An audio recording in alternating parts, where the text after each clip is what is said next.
Hello, hey everybody. I am Joey Sparks, and God's mercies are new again this morning. Woke up this morning with my mind stayed on Jesus. I woke up this morning with my mind.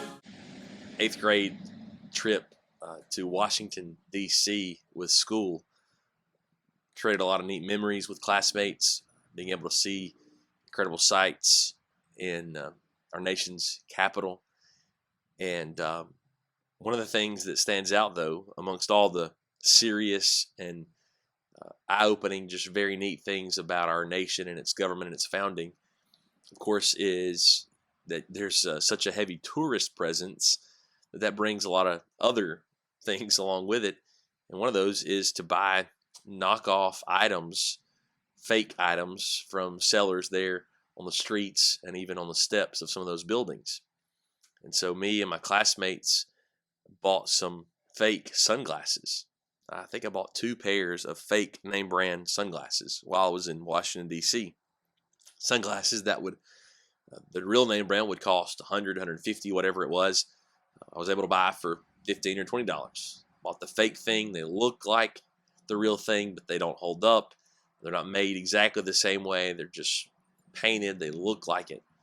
But there's a market for fake. When it comes to the gospel of Jesus Christ, it's such a good message, a good news. It is so costly. It costs us our lives that there unfortunately is a market for fake. That for those who want to water it down, those who want to pervert it and twist it, there's a very real market for that because the real thing is as costly as it gets. When Paul writes 1 Thessalonians, he has to remind them, these Christians, about how pure and authentic he and his companions have been when it comes to preaching the gospel. 1 Thessalonians 2, verse 3, our appeal does not spring from error or impurity or any attempt to deceive, but just as we have been approved by God to be entrusted with the gospel, so we speak, not to please man, but to please God, who tests our hearts. See, man can't adequately test one another's hearts, but God tests all of our hearts. So we seek to please him, he says. Verse 5, we never came with words of flattery, as you know, nor with a pretext for greed. God is witness. Nor do we seek glory from people, whether from you or from others, though we could have made demands as apostles of Christ. We had the authority to force you to do some things, but we chose not to. We don't seek your glory.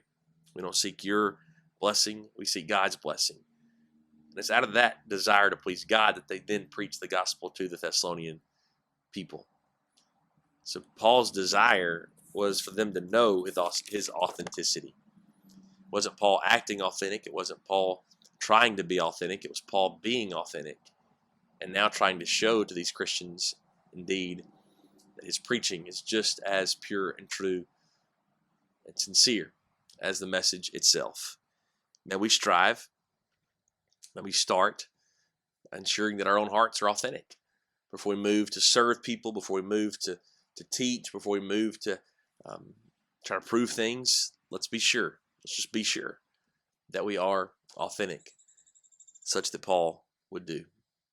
And we thank you for your time today. It's our prayer. God's timeless word will be on your mind all day today. I woke up this morning.